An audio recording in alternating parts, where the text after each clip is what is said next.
My sister held my hand at my wedding. She cried during my vows. She told me I'd found the one. And for 3 years, she was sleeping with him in our guest room every time I worked the night shift. I found out on Christmas Eve, not from a confession, not from guilt, but from a pregnancy test she accidentally left in my bathroom trash. The test was positive. And my husband. He'd had a vasectomy 2 years before we even met.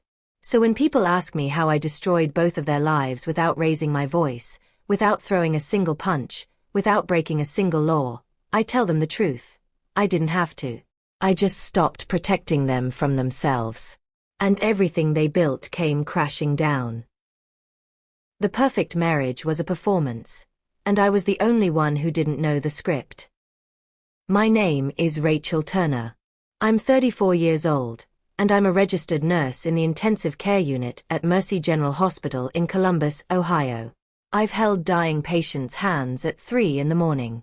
I've told families that their loved ones weren't coming home. I've seen the worst moments of people's lives, and somehow, I kept it together. I was trained to stay calm in chaos, to think clearly when everything was falling apart. But nothing, and I mean absolutely nothing, could have prepared me for what my own husband and sister did behind my back for 3 years. I need you to understand something before we go any further. I'm not telling you this story because I want your pity. I'm telling you this because somewhere out there, someone is living my old life right now. Someone is trusting the wrong people. Someone is ignoring the signs. And maybe, just maybe, my story will be the wake-up call they need. So let's go back to the beginning. Let's go back to when I still believed in fairy tales. I met David Richardson at a friend's 4th of July barbecue in 2018. I was 28, freshly out of a toxic situationship that had drained me emotionally, and honestly, I wasn't even looking.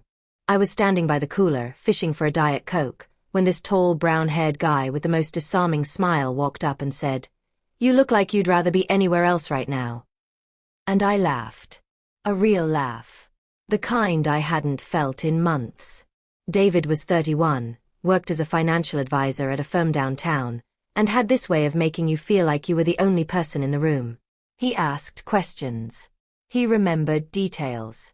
On our 3rd date, he brought me my favorite flowers, white peonies, because I'd mentioned them once in passing.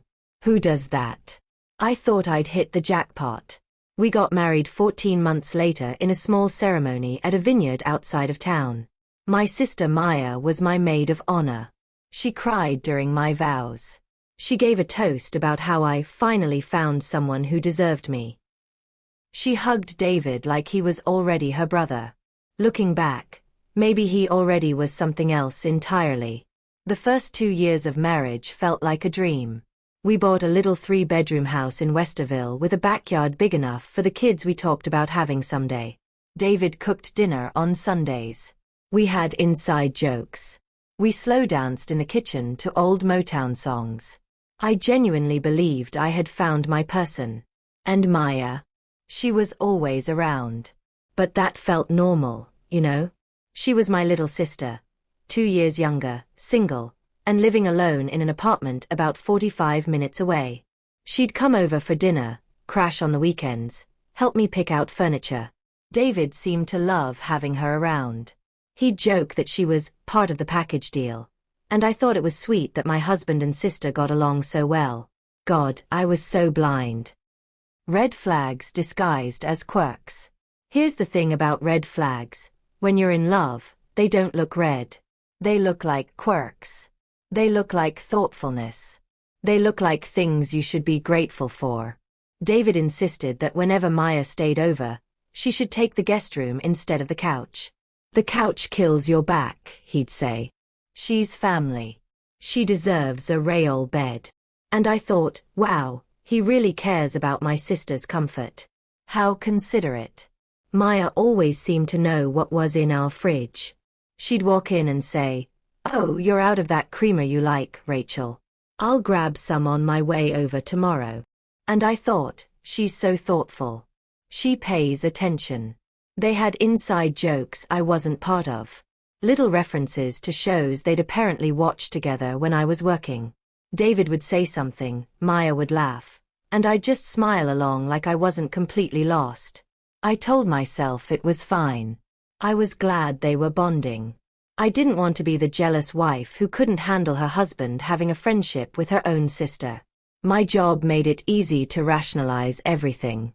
The ICU doesn't care about your personal life.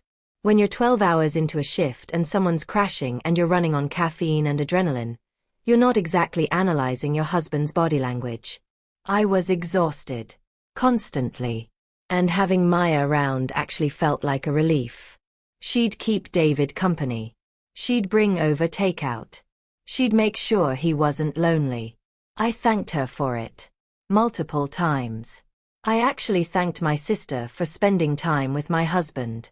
Let that sink in. The night shift arrangement. I worked night shifts, 7 p.m. to 7 a.m., 3 nights a week. It was brutal, but the pay differential helped us save for the future. David understood. At least, that's what he told me.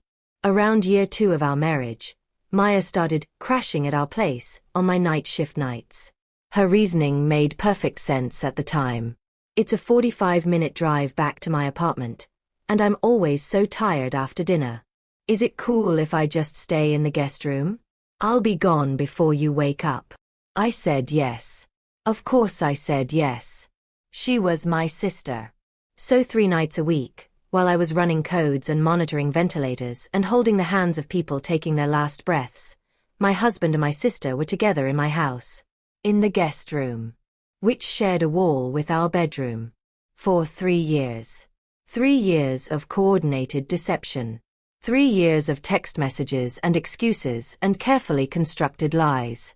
3 years of them looking me in the face, at family dinners, at holidays, at my own birthday parties, knowing exactly what they were doing and choosing to do it anyway. I thought my marriage was solid. I thought my sister was my best friend. I thought I was building a life. But I wasn't building anything. I was living in a house of cards, and I was the only one who didn't know a single gust of wind could bring the whole thing down. And that wind. It came on Christmas Eve.